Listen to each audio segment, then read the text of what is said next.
In this premiere episode of Game View, I bring you Guntner. You don't need to know what a shmup or a bullet hell game is in order to enjoy Guntner, but will it help?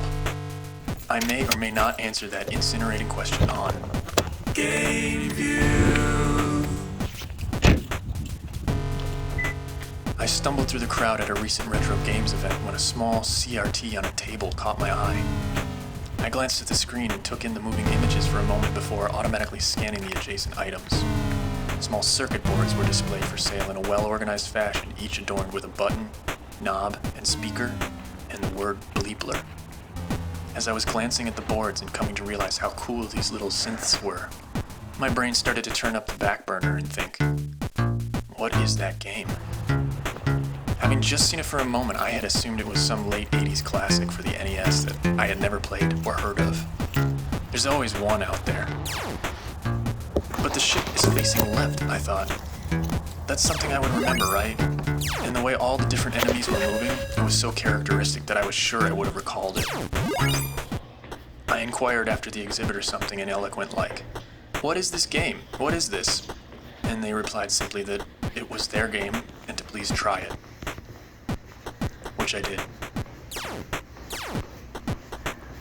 First and foremost, I acknowledge that we are each on our own individual journey through the world of video games. I enjoy when we are on parallel paths and get to share many aspects of the journey, but I also very much appreciate those rare moments that are harder to describe and share. Let's acknowledge more possibilities now, so we don't take our own journey too seriously. Second, why isn't it a review? It's worth it. Although I have yet to spend enough time with this title to fairly review it, I sense many folks would appreciate a bit of info. Whatever it is, something is compelling me to try and get the word out on this one. Put down that Nintendo Entertainment System controller because you have to download a PDF first. And I know what you're thinking. I'd really rather not. Well, this is where I earn your trust by doing you a solid and tell you that you will laugh when you read this manual. It's short, sweet, and it makes perfect sense after you expose your mind to the churning unreality of the 13th dimension. I will read a short excerpt at the end of the Game View. Vehicle movement is shamelessly tight, leaving you not quite angry with yourself when you fail and not quite disappointed. You can forever smell success but never taste it. The beautiful thing happens as the interference pattern of the onslaught deprograms and reprograms you.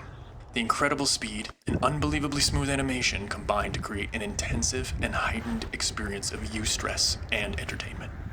This is a game which has its own skill ceiling and encourages you at all times to grow to reach the next foe. Default weaponry leaves you options with semi-auto, burst, and a wider array shot, which actively consumes shield energy. Enemy behavior is stunning and compelling, with exactly as much challenge as there is charm. The personality of this game pets my cat in the right direction. Right away, we can confirm that it does pass the sound test.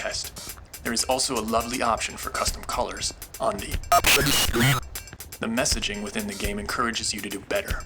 There is a sense of urgency, however, which is very much underscored by the fact that there is a timer running on the screen and it does not stop when gameplay is paused.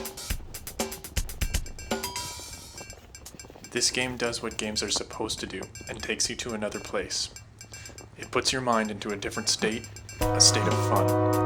We all need to forget the world for a few moments.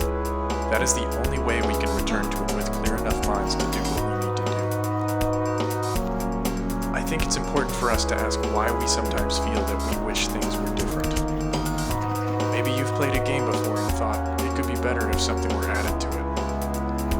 Reflecting on those feelings can be powerful. It can lead us down pathways we somehow dreamed of, but never thought could be real. For me, Guntner has exactly the right amount of everything that is in it, and exactly the right amount of what is not.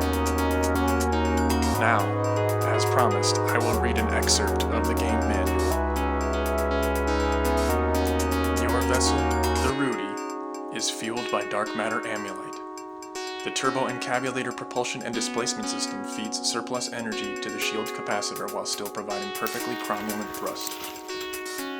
In a questionable choice of engineering, a valve between said capacitor and the quark cannon was installed.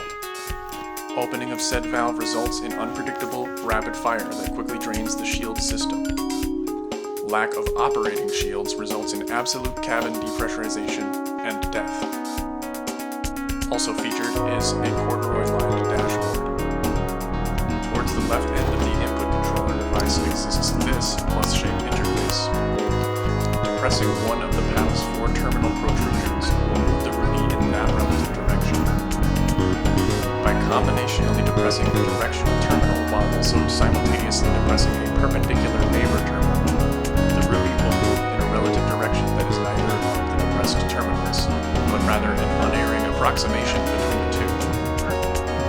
Attempts to contemporaneously depress polar opposing terminals may result in damage to the directional paddle interface and is highly ill-advised. The Rudy and all other rigid bodies move through the 13th dimension's transgalactic pathway at ludicrous speeds. The stars quickly become a blur, and the horizon splits open like a banana peel.